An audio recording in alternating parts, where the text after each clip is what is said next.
যারা পাঁচ ব্যাংকের গ্রাহক আছেন তাদের জন্য ভাই দুঃখ দুর্দশা কাটতেছে না। কেরকমটা দেখেন যে আপনারা প্রত্যেকেই জানেন যে বর্তমানে যে গ্রাহকদের আছে তাদের কিন্তু অর্থ ফেরত দেওয়ার পর্যায়ক্রমে শুরু হয়েছিল, যে আপনি যেই পরিসরই আপনি পাচ্ছেন কিন্তু অল্প অল্প করে পাচ্ছেন। সেজন্য আপনার যেটা করছে সেটা হলো বাংলাদেশ ব্যাংক প্রায় 20,000 কোটি টাকা অর্থ সহায়তা দিয়েছে এবং বেসরকারি হাত থেকে বা বিনিয়োগকারীদের হাত থেকে আরো 15,000 কোটি টাকা নিয়ে মোটামুটি একটা বড় ধরনের ক্যাপিটাল দিয়ে প্রায় 35,000 কোটি টাকার একটা বিনিয়োগ চলে আসছিল এই যে পাঁচটি দুর্বল ব্যাংক সেখানে। কিন্তু বর্তমানে দেখেন যে 20,000 কোটি টাকা দিচ্ছে, দেওয়ার পরে সরকার আবার যে কাজটা করলো 10,000 কোটি টাকা উঠিয়ে নিয়ে গেছে। এখন বলেন যে আমানতকারীদের কি হবে? যে 20,000 কোটি টাকার সহায়তা দিছিল, তারপরে এখান থেকে আবার 10,000 কোটি টাকা উঠাইয়া নিছে, সেক্ষেত্রে আমানতকারীদের কি হবে? তো যেটা ভাবতেছেন যে এতদিন দেখতেছেন এফডিআর বা ডিপিএস এই ধরনের টাকাগুলো দিচ্ছে না, বর্তমানে কিন্তু অনেকেই যে তাদের সেভিং আছে সেখান থেকেও কিন্তু পাচ্ছেন না। ধরুন আপনার একটা সেভিং আছে, আপনি ডিপিএস করলেন, এই সেভিং থেকে কেটে নিচ্ছে মাসে মাসে ডিপিএস এর টাকা।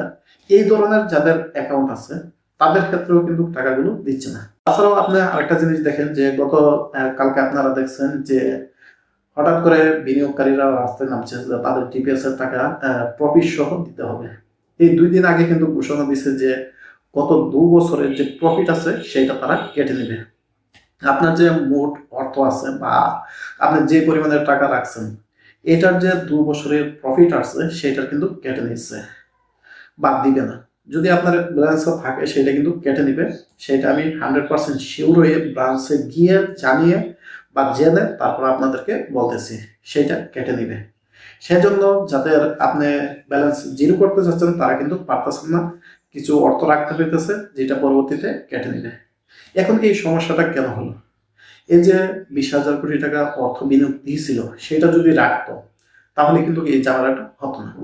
গভর্নর যেটা সিদ্ধান্ত নিয়েছে সেটা হলো যে আপনার টাকা দিয়ে আপনাকে দাঁড় করাবে, অর্থাৎ তারা 10,000 কোটি টাকা তুলে নিয়েছে। এই যে 10,000 কোটি টাকা সেইটা আপনার আমার টাকা থেকে বা অর্থ থেকে তারা কেটে পূরণ করবে, অর্থাৎ যাদের প্রফিট ছিল সেগুলো না দিয়ে এই সবগুলো প্রফিট জমা করে এই 10,000 কোটি টাকা পূরণ করবে। তো বুঝতেই পারছেন যে সবগুলো যত জুলুম আছে, যত অত্যাচার আছে সবগুলো বিনিয়োগকারীদের উপরেই পাবে। অর্থাৎ আপনার এই যে দুর্বল বা বঙ্কর অবস্থায় সেখান থেকে উত্তরণ করার জন্য যে একটা উদ্যোগ নিয়েছিল সেটা মোটামুটি ভালো, যে আপনারা পর্যায়ক্রমে দিতেছিলেন, এটা ভালো।